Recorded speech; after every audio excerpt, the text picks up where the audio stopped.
ఏంటి ఈ మధ్య ఎమ్మెల్యే మీద పడ్డాడని మీరు అనుకోవచ్చు. సిఎంఆర్ఎఫ్ అనేది మీకు ఆల్రెడీ తెలుసు, మెడికల్ కి సంబంధించినది. దీంట్లో దగ్గర 20 కోట్ల నుంచి 30 కోట్లు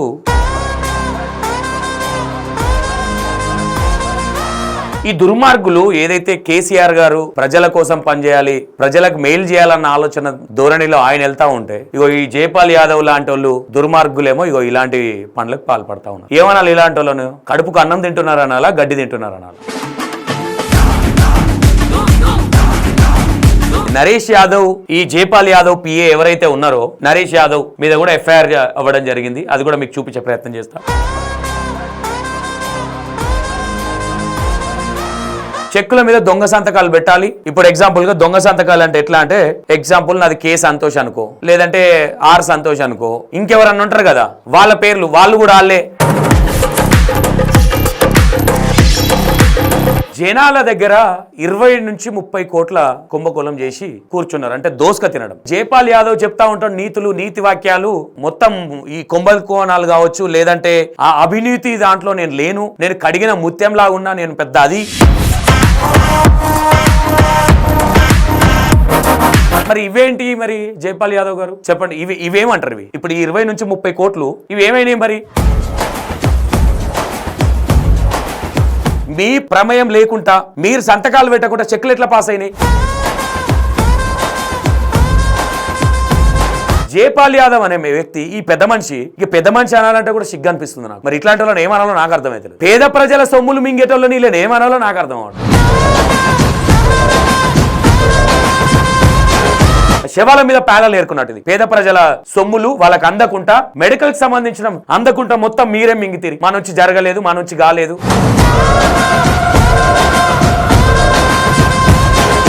మీ అస్తం లేకుండా మీ పిఏ ఎట్లా చేస్తాడండి? నాకు అర్థం కాదు. జైపాల్ యాదవ్ గారు, నరేష్ యాదవ్, జైపాల్ యాదవ్ ఏంది తోకలు? వీళ్ళని నేను ఏమంటా ఉన్నా, వీళ్ళకి ఇంకా బుద్ధి రాకపోతే మనం ఏం చేయలేం. ఈ బీఆర్ఎస్ వాళ్ళకి అందరిని అనట్లేదు, ఇగో ఇట్లాంటి వాళ్ళు ఎవరు, ఈ జైపాల్ యాదవ్ లాంటి వాళ్ళకు ఇంకా బుద్ధి రాకపోతే మనం ఏం చేయలేం. ఇగో మళ్ళీ ఏం తెలియదు, నేను అమాయకుని. నేను ఏమంటా ఉన్నా, దీనికి క్లారిటీ ఇవ్వాలి అంటే, లేదు మా హయాంలో జరగలేదు, ఇంకోటి జరగలేదు, గిన్ని కోట్లు ఎన్నికేసుకొని నేను కడిగిన ముత్యాన్ని, నేను నాకు ఏది తెలియదు, నేను శుద్ధ పూసని, కడుపుకు అన్నం తింటుండా ఈ జైపాల్ యాదవ్, గడ్డి తింటుండా? మరి ఇక మీలాంటి వాళ్ళు బీఆర్ఎస్ పార్టీలు ఉంటే మళ్ళీ బీఆర్ఎస్ పార్టీ వచ్చినట్టే. కేసీఆర్ గారు కావచ్చు, కేటీఆర్ గారు కావచ్చు, ఇలాంటి వాళ్ళని గుర్తించి మళ్ళీ ఇట్లా టికెట్లు ఇచ్చారు అనుకో, డిపాజిట్లు కాదు కదా, ఏముండదు ఇక మీకు. సరే మళ్ళీ ఒకసారి కాల్ చేసే ప్రయత్నం చేస్తా జైపాల్ యాదవ్ గారికి. బిజీ ఉండొచ్చు ఇక సార్, చాలా బిజీ ఉంటారులే. ఇవి 30-40 కోట్లు, 20-30 కోట్లు లెక్క పెట్టే పనులు కావచ్చు. Hi hello, welcome to E960 TV. నేను మీ సంతోష్. అండ్ వెనుక కనిపిస్తున్నాడు కదా జైపాల్ యాదవ్, మాజీ ఎమ్మెల్యే. ఏంటి ఈ మధ్య ఎమ్మెల్యే మీద పడ్డాడని మీరు అనుకోవచ్చు. సిఎంఆర్ఎఫ్ అనేది మీకు ఆల్రెడీ తెలుసు, మెడికల్ కి సంబంధించినది. దీంట్లో దగ్గర 20 కోట్ల నుంచి 30 కోట్లు కుంభకోణం అనేది జరిగింది. ఎట్లా జరిగింది, ఏం జరిగింది మీకు వివరించే ప్రయత్నం చేస్తా. ఈ దుర్మార్గులు ఏదైతే కేసీఆర్ గారు ప్రజల కోసం పనిచేయాలి, ప్రజలకు మేలు చేయాలన్న ఆలోచన ధోరణిలో ఆయన వెళ్తా ఉంటే ఇగో ఈ జైపాల్ యాదవ్ లాంటి వాళ్ళు దుర్మార్గులేమో ఇగో ఇలాంటి పనులకు పాల్పడతా ఉన్నారు. ఏమనాలి ఇలాంటి వాళ్ళను? కడుపుకు అన్నం తింటున్నారనాలా, గడ్డి తింటున్నారనాలా? ఇలాంటి ఎమ్మెల్యేనే ఏమనాలా? ఇలాంటి వాళ్ళ వల్ల కదా మాజీ సీఎం కేసీఆర్ గారికి ఈ రోజు ఓడిపోవడానికి గల కారణం ఇలాంటి వాళ్ళు కదా. ఇక మొత్తం మీద ఏం జరిగిందంటే, సిఎంఆర్ఎఫ్ ఏదైతే మెడికల్ కి సంబంధించిన విషయంలో మొత్తం మీద ఒక కుంభకోణం జరిగింది. నరేష్ యాదవ్, ఈ జైపాల్ యాదవ్ పిఏ ఎవరైతే ఉన్నారో ఈయన ఎవరైతే ఉన్నారో ఈయనకు సంబంధించిన పిఏ నరేష్ యాదవ్ మీద కూడా ఎఫ్ఐఆర్ అవ్వడం జరిగింది. అది కూడా మీకు చూపించే ప్రయత్నం చేస్తా. ఎందుకు అంటే, మొత్తం మీద చెక్కుల మీద దొంగ సంతకాలు పెట్టాలి.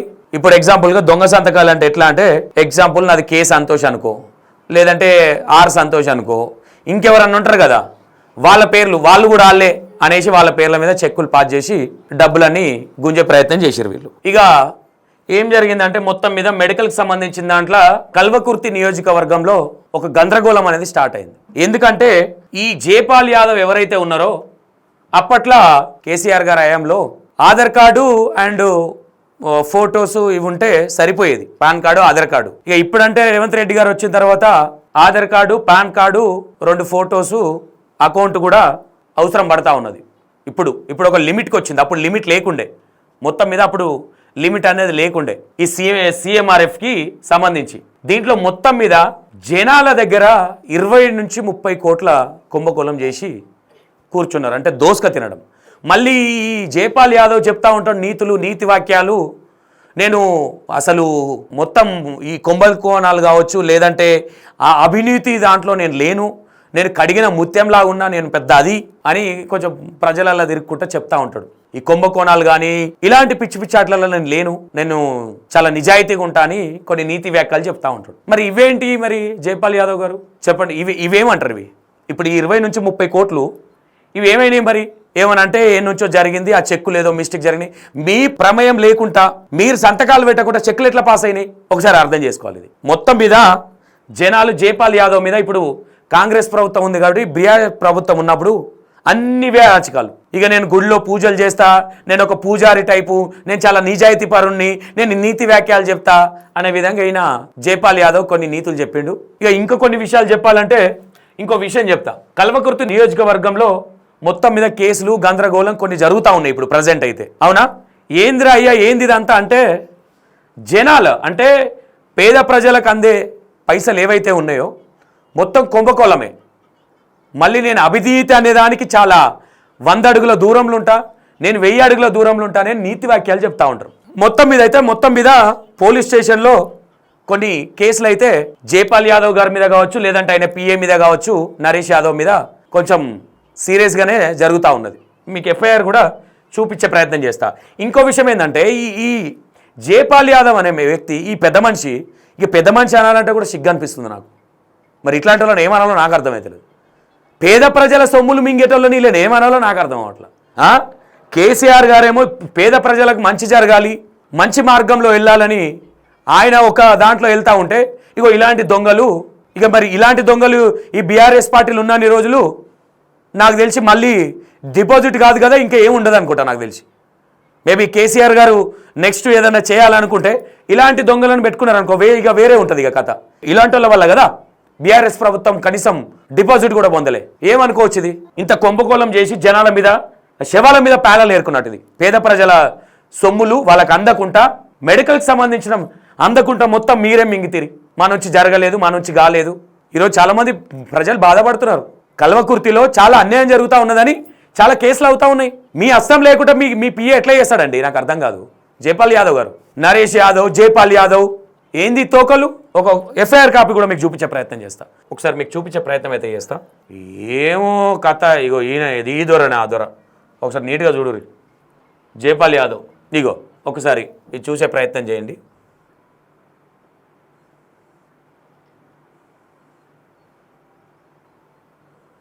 ఒక్కసారి చూసే ప్రయత్నం చేయండి. ఇంత నీచమా అండి? ఇంత నీచ పాలన చేస్తారా ఇట్లాంటి వాళ్ళు? ఏం ఎమ్మెల్యేలా మీరు? పేద ప్రజల సొమ్ములు తినాలి మీరు ఎమ్మెల్యేలా? సిగ్గుచేట అనిపిస్తుంది మీలాంటి వాళ్ళ గురించి మాట్లాడాలంటే. మాకే కొంచెమన్నా బుద్ధి తెలివి ఉండాలి. ఇక ఎఫ్ఐఆర్ ఎవరి మీద? ఎఫ్ఐఆర్ కాపీ కూడా మీకు చూపించే ప్రయత్నం అయితే చేద్దాం. ఇక చూడండి. మరి మీ తప్పే లేకపోయే. ఇక ఇప్పుడు ప్రజెంట్ ఎమ్మెల్యే కసిరెడ్డి నారాయణ రెడ్డి గారు ఉన్నారు కల్వకుర్తి నియోజకవర్గంలో. అక్కడ చాలా మండలాలు వస్తాయి. మరి ఆయన కూడా కొంచెం సీరియస్గా తీసుకోవాలని కోరుకుందాం.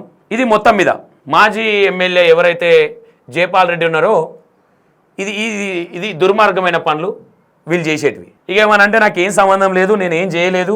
అదే పేద ప్రజల మీద ఈ తినుడేందా మీ తినుడు? నాకు అర్థం కాదు. ఏం మనుషులు మీరు? ఒకసారి ఫోన్ అయితే వేసే ప్రయత్నం చేద్దాం మాజీ ఎమ్మెల్యే గారికి. వీళ్ళని నేను ఏమంటా ఉన్నా, వీళ్ళకి ఇంకా బుద్ధి రాకపోతే మనం ఏం చేయలేం.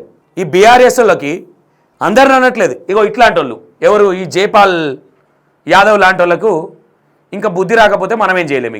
ఇగో మళ్ళీ ఏం తెలియదు, నేను అమాయకుని, నేను గ్రంథాలు చదువుతా ఉన్న విధంగా నీతి వ్యాఖ్యలు చెప్తా ఉంటాడు ఈయన. ఏదో ఒక సామెత ఉంటాడు చూడు, చెప్పేటోడు చెవిటోడు అయితే వినటోడు ఏదో అన్నట్టుగా కొన్ని ఉన్నాయి ఈయనది. మళ్ళీ ఎంత అమాయకంగా మేసి పెట్టిండు. ఒకసారి ఫోన్ చేసే ప్రయత్నం చేద్దాం ఈయనకి. ఎమ్మెల్యే గారికి ఒకసారి మాట్లాడు.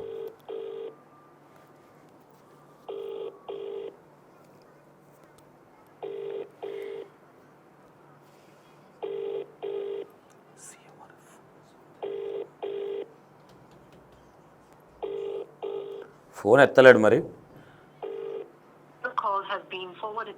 ఫోన్ ఎత్తలేడు ఎమ్మెల్యే గారు.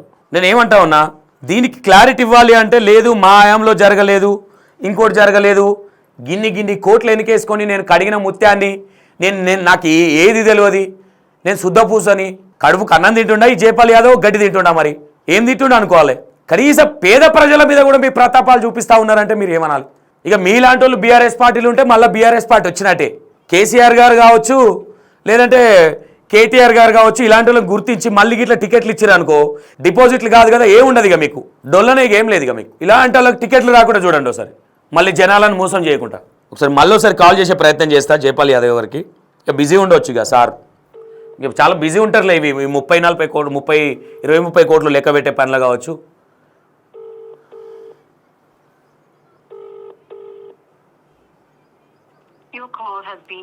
ఫోన్ ఎత్తలేడు సార్, బిజీ ఉన్నట్టున్నాడు.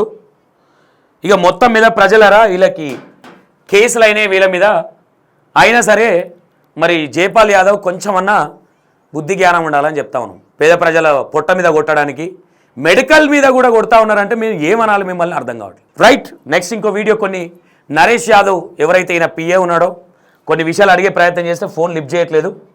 మరి ఎమ్మెల్యే గారు ఫుల్ బిజీ ఉన్నట్టున్నారు, మరి మాజీ ఎమ్మెల్యే గారు.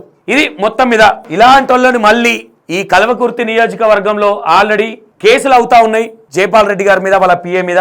ఇంత నీచమైన రాజకీయాలు మరి వీళ్ళే చేస్తూ ఉంటారు అనుకుంటా. ఇక ఇలాంటి దొంగలు అనకపోతే ఏమన్నా దొరలని చెప్తారా? 20 కోట్ల నుంచి 30 కోట్లు మెడికల్ దాంట్లోనే వీళ్ళు ఇంత కొమ్మకోలం చేస్తూ ఉంటే ఏమనాలి మీరు ఆలోచించండి. నెక్స్ట్ ఇంకో వీడియో రాబోతుంది, ఇంకా ఎవిడెన్స్తో కొన్ని బయట పెట్టే ప్రయత్నం చేస్తా.